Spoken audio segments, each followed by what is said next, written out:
Okay, y'all, let's go ahead and move into part 3 of the $1 million deception. Okay, so after Lewis walked out, Monica went to Tabitha's. Monica was a mess. She told Tabitha that Lewis had proposed, just like she thought he would. She told Tabitha that she told Lewis that she wasn't ready. Tabitha just wanted Monica to tell him no, because she was better off without him anyway.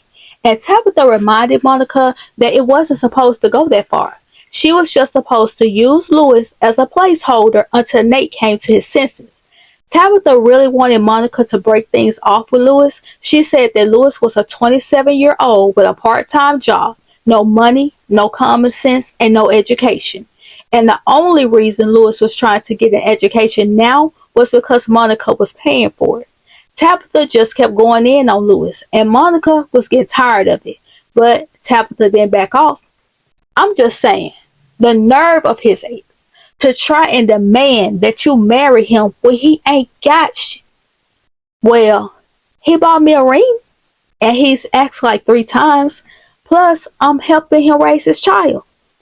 Was the ring even real, Monica? And how did he buy it? 9 times out of 10 with the bank card that I told you not to give, is it? Listen, Monica. There are plenty of other men out there who are worth more than Lewis.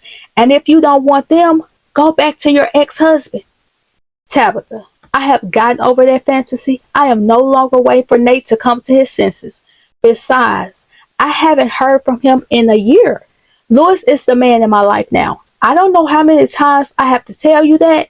Since we've been together, he has treated me with love and respect. And I know the plan wasn't to stay with him, but maybe I should change the plan. That will be the biggest mistake you've ever made. He is not the man for you, Monica. Thanks for your opinion, but I think that's my decision to make, Tabitha. Lewis had gotten a hotel room for him and Layla. It was quiet in there because Layla was sleeping, so Lewis had all the time in the world to think. He felt guilty for taking Layla away from a home she'd known for the last 8 months. But Lewis always felt like it was temporary because he never felt that he should be with a woman like Monica. Everything he had came from her, from the Land Rover to the ring he purchased on the card that was connected to her bank account that had over $1 million in it. She had everything and he had nothing. And that's why Lewis always felt like a day would come when Monica wouldn't want him anymore. But he knew that he loved her. And even though she probably didn't love him the same, he was determined to make it work. He wanted to be with a good woman, and he wanted his daughter around a good woman. And Monica was that woman. And that's why he keeps proposing.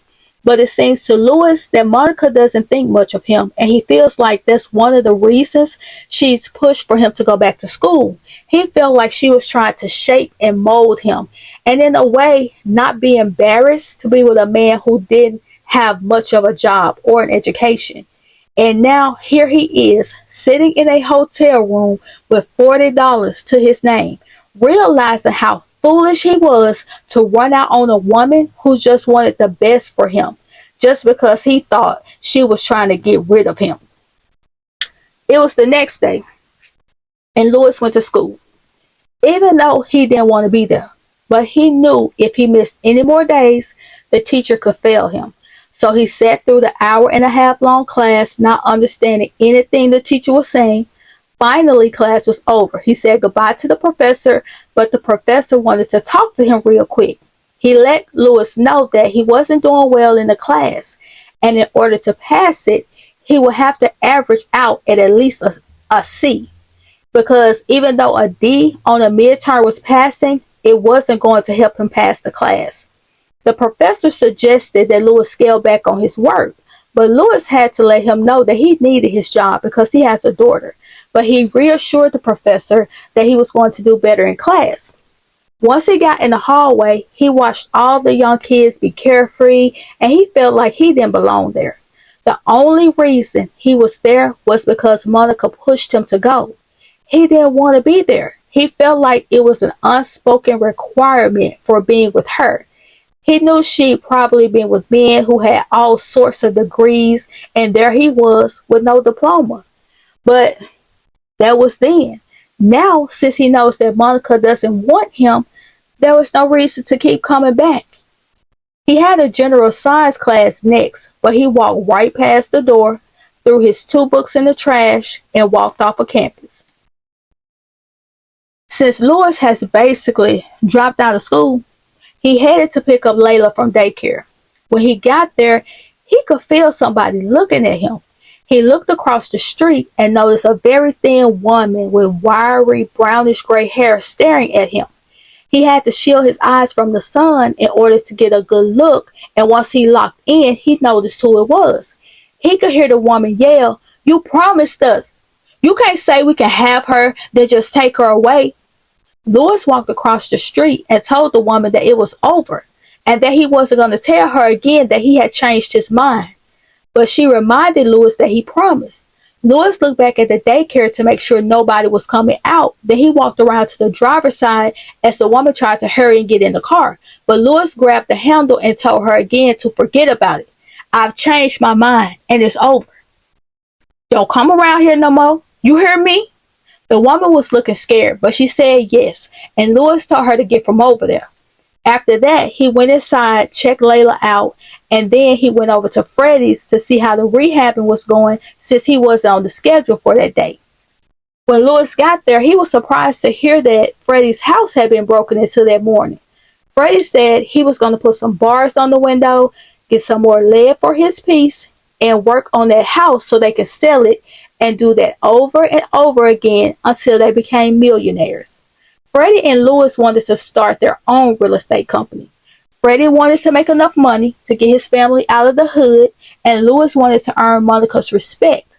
But Lewis wondered if their dream would really come true. You think that's ever going to happen? Listen, I don't have a choice. I've been living like this all my life. Ain't no way I'm bringing my baby into this nonsense. I'm getting my family up out of here, and I don't care what I have to do to make it happen. Freddie was making a grilled cheese sandwich, and he asked Lewis if him and Layla wanted some, but Lewis said they were good. So Freddie fell away and asked Lewis what was up. He wanted to know why was Lewis in a mood. "What's up with you, man? My crib is the one that got broken into this morning, not that castle you live in." "I ain't living there no more." "Bruh, what you do this time?" "I proposed again last night." "Didn't I tell you to stop doing that? Why you keep doing that? That lady hasn't even been divorced a year yet, and you're trying to force her into another marriage?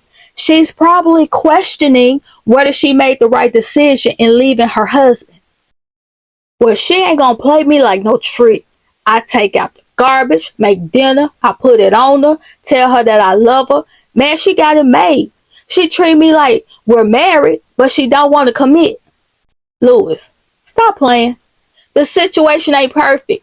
You walk in late. You don't clean up after yourself. You still do stupid, but she don't give you a hard time about it. Yes, she does. Always complaining, trying to tell me what to do just because she makes the money. Treat me like a child. Got me going to school when she know I don't understand this. Man, you tripping. She's trying to make you better. Listen, get up out of my house and go make things right with Monica before she comes to her senses. I ain't going back over there until she tells me that we're getting married. When she does that, I know that she's making a promise to me. That's going to let me know that she doesn't see me as a child anymore, but the man she plans on spending the rest of her life with. And if she doesn't, where you gonna go? You ain't got Lewis. I got the job with you. We got the house we're going to sell, and then we're buying more. I'll just have to wait until Waters and Ford Realty is making enough money so I can buy my own house. Freddie shook his head. He dapped Lewis up and was like, "Hey, you the one going through it, so I don't have nothing else to say. Do you, bro? I just hope that you know what you're doing." Lewis was like, "Yeah, me too." So now it's around 10:18 p.m. and Monica still hasn't heard from Lewis. She had been crying all day, wondering what would happen if they were really over. She thought back to earlier today when she went to pick up Layla from daycare but was told her father picked her up. Then she went to Lewis's job to only find out that he didn't have to come in. When she made it back, she called Freddie. But Freddie said that he had seen Lewis. But Monica, she didn't believe him because she know how close they are. She asked Freddie to tell Lewis that she missed him and Layla and that she wanted them to come back. Freddie said that he would. And Monica just knew she would hear from Lewis by now, but she hadn't. Then she thought back to Tabitha telling her, "Girl, you got everything. You have a 5-bedroom, 4-bath home with 3 levels. All the money you could ever want and businesses that are thriving. And you're a decent woman." Listening to that, Monica thought that would have been enough for Lewis, but she guessed she was wrong. So she laid down, trying to force herself to sleep and to stop crying. But then the phone started ringing. She knew Freddie would get him the call. That's why she called Freddie. Monica tried to hide the fact that she was crying. So she cleared it up. She's like, "Hello? Hello, Monica? Who is this?" "This is Nate." Baby, Nate done got that private investigator on Monica tail. He done got all the information he needs. Now he is calling this woman up. Please tell me, what is Nate up to? We know he said he is about to get his money back, and he is not going to stop until he get that money that she stole from him. What do you think Nate has up his sleeve, y'all? Please get down in the comments and let me know. Thank you for liking, sharing, and subscribing, and I'll talk to y'all later.